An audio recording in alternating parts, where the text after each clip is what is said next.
We're going to look and change gears just a little bit here on this. In this particular 지금부터는 조금 session, 다른 관점으로 말씀을 드려보겠습니다. 이번 두 번째 세션에서는 좀 더 넓은 시야에서 말씀을 드리겠습니다. 일단 전반적으로 인프라가 현재 변화하고 있다는 내용, 그리고 이 변화를 지금 AI가 더 강화하고 있다는 것, 그리고 애플리케이션 현대화가 이 변화를 또 가속화하고 있다. 라는 말씀을 드려보겠습니다. 결국 원동력은 AI인데요. 이 세 가지 변화가 한꺼번에 다가오고 있습니다. 지금 이 장표를 보시면 저희가 설문조사를 보고서를 통해서 했던 리더의 64%가 브로드컴의 가격 정책에 걱정을 하고 있습니다. 그래서 라이센싱과 관련된 또 비용과 관련된 변동성에 대해 걱정을 하고 있는데요. 이 변동성은 현재 VMware만 원인이 돼서 발생하는 것이 아닙니다. 그리고 가트너에서 또 발표한 자료인데요. 현재 조직의 94%, 5%가 이 컨테이너 앱을 이용하게 될 것이다 라고 얘기를 하고 있습니다. 저희 그 쿠버네티스 보고서를 보면 다른 수치들도 굉장히 많은데요.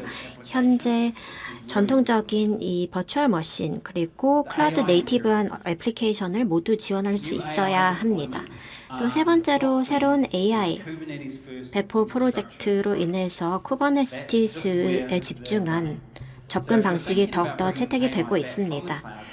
그래서 AI를 클라우드에서 온프레미스로 다시 적용을 하기 위해서는 쿠버네티스 환경이 필요합니다. 그래서 확장도 가능해야 하고 AI에 필요한 역량도 제공이 될 수 있어야 합니다. 쿠버네티스 보고서 관련해서 더 말씀을 드리면 저희가 연례적으로 발간하는 보고서이고요. 저희가 여기서 응답자들에게 물어보는 질문 중 하나는 현재 애플리케이션 관련해서 애플리케이션을 어디서 운영하고 있는지를 물어보는 것인데요. 지금 보시면 응답한 대부분의 조직들은 쿠버네티스 환경을 소수만 사용을 하고 있습니다. 30% 정도의 조직들만이 쿠버네티스 환경을 소수에만 적용을 하고 있다라고 얘기했고 36%는 버추얼 머신과 쿠버네티스 환경의 비중이 5대5라고 얘기를 하고 있습니다. 그래서 어느 정도 쿠버네티스를 사용하고 있는 조직이 72%에 달하고요. 대부분 쿠버네티스를 사용하고 있는 조직은 28% 정도입니다.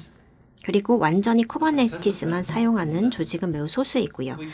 그래서 이 설문을 진행을 했을 때 저희는 응답자들을 균등하게 구성을 하고자 했습니다. 그래서 쿠버네티스를 담당하는 플랫폼 엔지니어들에게만 집중하지 않기로 했습니다. 네, 그래서 역할들을 보면 굉장히 균등하게 여러 역할의 목소리를 반영하고 있는데요. 일단 모든 역할에 대해서 20%의 비중을 두었습니다.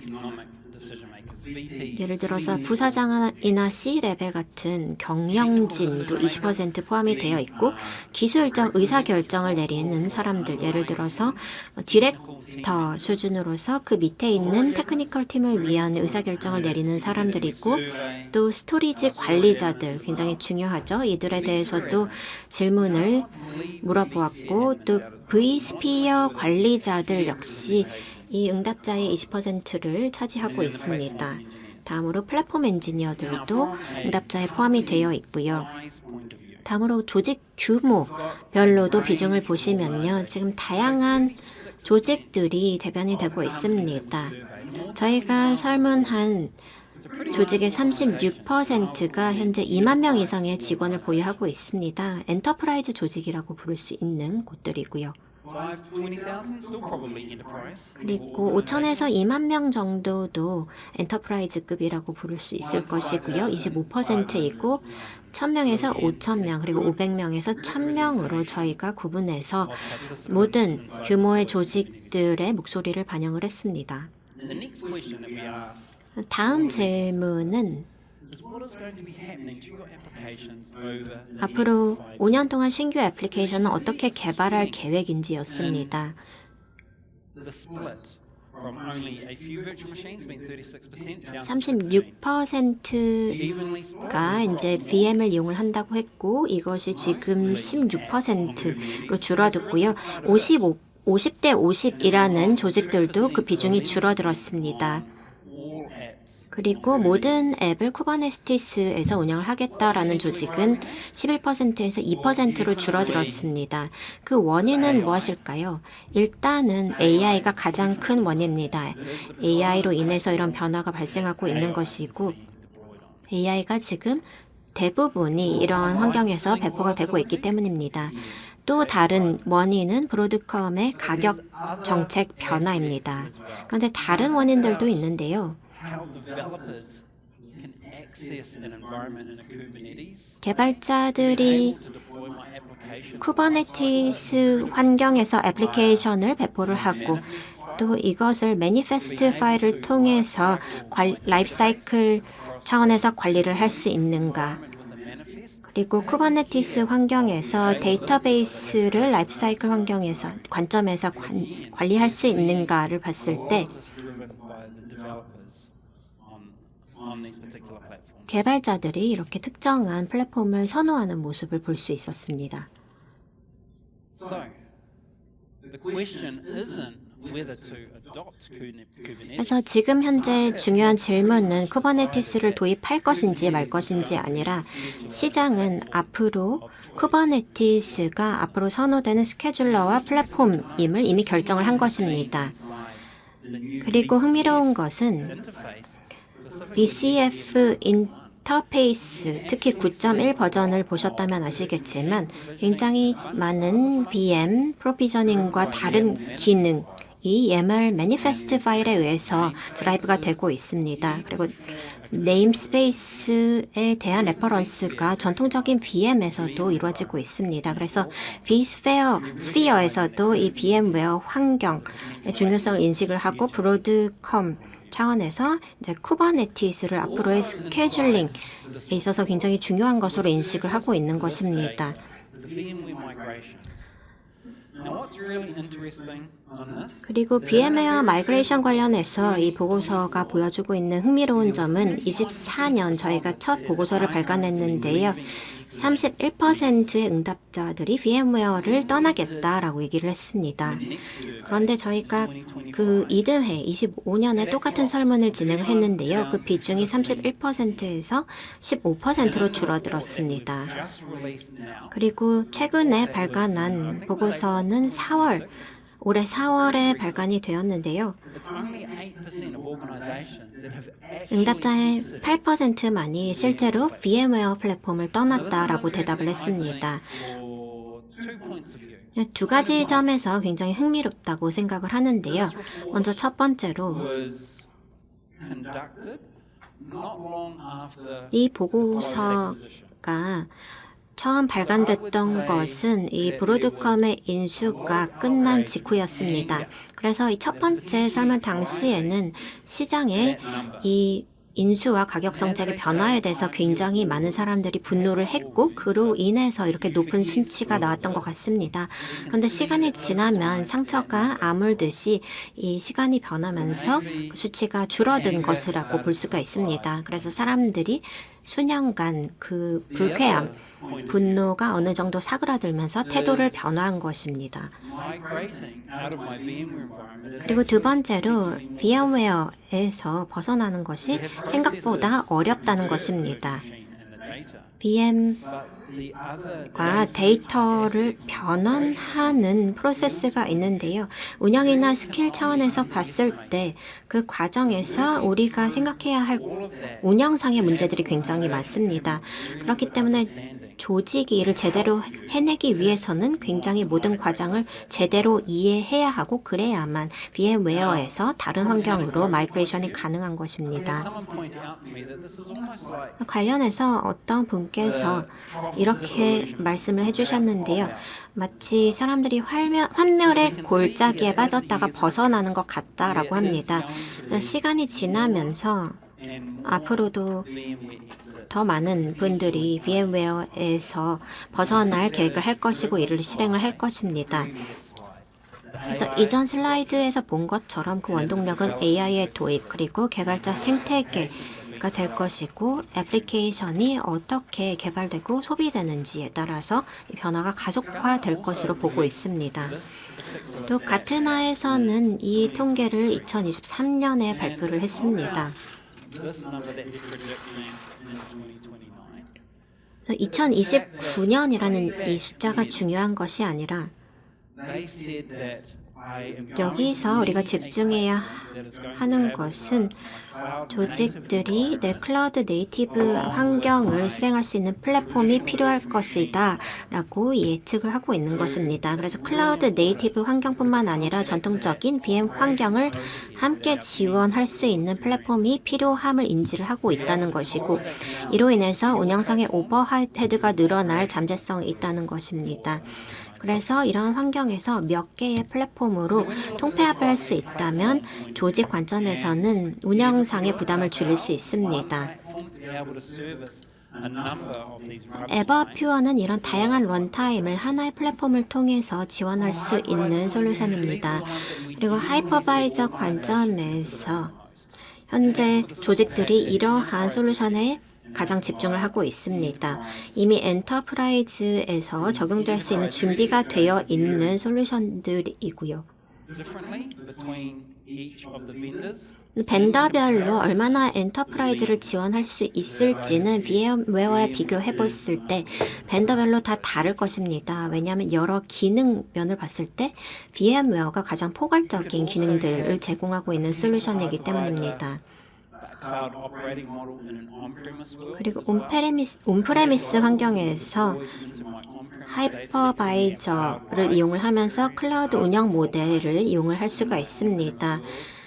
그래서 온프레미스 데이터 셋을 로컬 환경에서 배포를 할 수 있을 것이고 또 AKS 환경과 온프레미스를 같이 실행할 수 있을 것인데요. 이것은 AWS 아웃포스트 방식과 굉장히 비슷하다고 볼 수가 있습니다.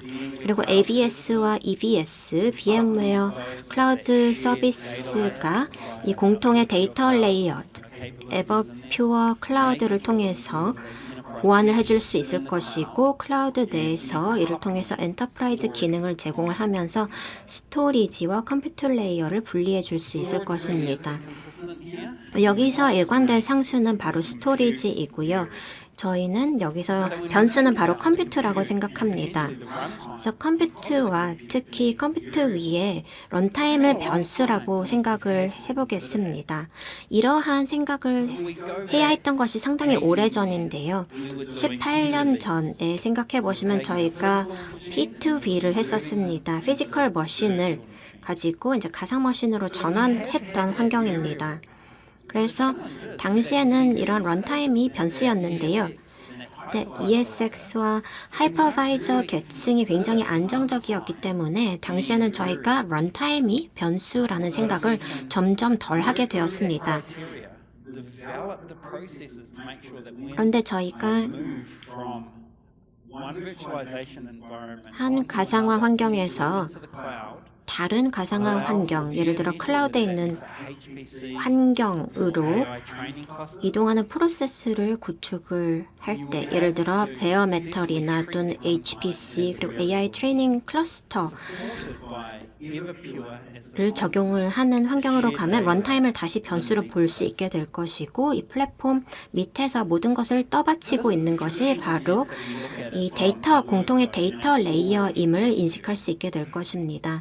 그래서 스토리지 관점에서 이 워크로드들을 보면 이 미션 크리티컬한 고성능의 애플리케이션은 티어 제로가 있습니다. 그래서 초저지연이 필요한 블럭이 될 것이고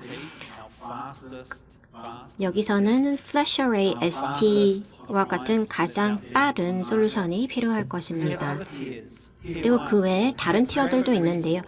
티어 1 같은 경우는 Rapid Restore나 데이터베이스, VM 등이 해당이 됩니다. 그래서 티어 0만큼 그렇게 중요하진 않을 것입니다. 그리고 또 그 뒤에 파일이나 개발과 관련된 파일 같은 티어 2가 있을 것이고 이제 마지막 티어 3 파일들이 있는데요. 전부 각기 다른 특성을 가지고 있고 저희 에버퓨어 포트폴리오에서 모든 티어들을 다 지원을 할 수가 있습니다. 그래서 퓨리티를 기반으로 한 공통의 운영 모델을 저희가 제공을 하고 있는데요. 이를 바탕으로 저희가 AI에 대해서 생각을 해보게 됩니다. AI 역시 AI만의 스토리지 프로파일을 가지고 있습니다. 그래서 스토리지 관리자와 비스피어 관리자가 익숙해하는 것과는 상당히 다른 프로파일이 될 것입니다. 그래서 AI를 저희가 학습과 추론 관점에서 보면 또 오케스트레이션 레이어가 이 학습과 추론을 모두 지원하게 될 텐데요. 각각의 계층에 대해서 처리량이라든지 컨커런시 차원에서 서로 다른 요구사항이 있을 것입니다. 모델 캐시가 레그에서부터 다른 차원까지 전부 다를 것이고요. 처리량이라든지 또 컨커런시 요구사항이 레그에서는 굉장히 높을 것입니다. 플래시 블레이드든지 또 퓨어 KVA, 플래시 어레이 그리고 그 위에 포트웍스 오버레이를 가지고 이 모든 것을 결합을 해서 저희가 오케스트레이션 차원에서 이 많은 에버퓨어의 솔루션을 제공해서 관리를 도움을 드릴 수가 있습니다. 각기 다른 환경들을 전부 다른 방식으로 관리를 해야 합니다. 그래서 데이터베이스는 티어 제로로 우리가 대응을 할 수가 있고 또는 처리량이 굉장히 높아야 하는 환경에서는 베이스 모델을 적용할 수도 있을 것입니다. 그래서 수익을 창출한다거나 비즈니스 크리티컬한 부분에 대해서는 애플리케이션을 비즈니스 크리티컬한 것들로 분류를 해서 리커버리 포인트라든지 다양한 성능 관련된 요구사항을 굉장히 높게 가져가야 할 것입니다. 그래서 이 포트폴리오에서는 그 어떤 차질도 없게 해야 할 것이고 그 옆에 AI가 따로 떨어져서 굉장히 광범위한 성능이나 컨커런시 그리고 처리량을 요구를 하게 될 것입니다. 그래서 에버퓨어는 이 전반적인 포트폴리오를 통해서 다양한 워크로드를 지원할 수가 있습니다. 그래서 다양한 AI나 차세대 애플리케이션을 위한 포트웍스도 제공이 되고 있고 또 통합 데이터 플레인 을 저희가 퓨전을 통해서 제공하고 있습니다. 그래서 다양한 어레이를 관리할 수 있게 됩니다. 그래서 이 어레이가 개발적인 플래시 어레이 또는 플래시 블레이드 컴포넌트라기보다는 하나의 큰 블록으로 관리가 될 수 있습니다. 그래서 적절한 장소에서 적절한 시점에 저희가 이 퓨전을 이용을 해서 워크로드를 프로비저닝을 할 수가 있을 것이고요. 그리고 데이터를 태그하기 위한 데이터 인텔리전스 레이어도 제공을 하고 있습니다. 그리고 민감한 정보 관련해서는 이제 학습에 사용되지 않도록 하기 위해서 이를 또 분리할 수가 있습니다. 그래서 마지막 장표를 통해서는 저희 엔터프라이즈 데이터 클라우드에 대한 비전을 소개해드리고 싶습니다. 여러분의 과제를 해결해 줄 수 있는 것이 바로 이 EDC인데요. 데이터 관리든 또는 데이터에 대한 가상화된 클라우드든지 또는 자율형 거버넌스든지 저희가 퓨전이나 데이터 인텔리전스를 통해서 지원해 줄 수 있는 자율형 거버넌스도 제공을 해주고 있고 내장형 사이버 보건력 기능도 제공을 하고 있습니다. 그래서 복제 불가능한 데이터셋에 대한 기능도 제공을 합니다. 그래서 그 외에도 절대 삭제가 불가능한 스냅샷 기능도 제공을 하고 있고요. 그리고 이 모든 것을 SLA 기반의 결과물을 가지고 저희가 이지원 역량을 바탕으로 지원을 제공해 드릴 수가 있습니다. 굉장히 길게 발표를 했는데요. 오랜 시간 동안 경청해 주셔서 감사합니다. 저희가 이렇게 인프라 변화를 어떻게 보고 있는지 설명을 드려봤습니다. 감사합니다.